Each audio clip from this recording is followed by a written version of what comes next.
जिल्हाधिकारी मोनिका ठाकूर यांनी मंगळवारी म्हणजेच आज आपला पदभार स्वीकारलाय।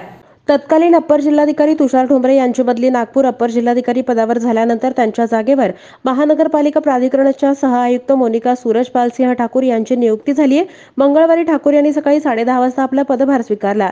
जिल्हाधिकारी कुमार आशीर्वाद यांची भेट घेतली। त्यानंतर त्यांनी कार्यालयात अधिकारी कर्मचाऱ्यांच्या भेटी घेऊन ओळख करून घेतली। उपविभागीय अधिकारी क्रमांक 1 सदाशिव पडदुने यांनीही ठाकूर यांचं स्वागत केलं। दरम्यान पत्रकारांशी बोलताना त्यांनी प्रथम सोलापूरची माहिती घेते, येथील चॅलेंजेस, इथले प्रश्न, समस्या जाणून घेते असं सांगताच येणारी लोकसभा निवडणूक डोळ्यासमोर असणार आहे। यापूर्वी पुणे सातारा जिल्ह्यात उपजिल्हा निवडणूक अधिकारी पदावर काम करताना लोकसभा आणि विधानसभा निवडणुकीच्या कामकाजाचा चांगला अनुभव पाठीशी आहे। त्याचा निश्चितच सोलापूरमध्ये कामकाज करताना उपयोग होईल असंही त्या म्हणाल्या। मोनिका सूरजपालसिंह ठाकूर या मूळच्या बीड जिल्ह्यातील आहेत। त्यांचं शिक्षण औरंगाबादमध्ये झालंय। उपजिल्हाधिकारी 2002 बॅचच्या त्या पहिली पोस्टिंग उपजिल्हाधिकारी नागपूर येथे झाली। त्यानंतर पुणे, मुंबई, सातारा या ठिकाणी त्यांची सेवा झालेली आहे। 1.5 वर्षांपूर्वी त्यांचं प्रमोशन अप्पर जिल्हाधिकारी पदावर झालं।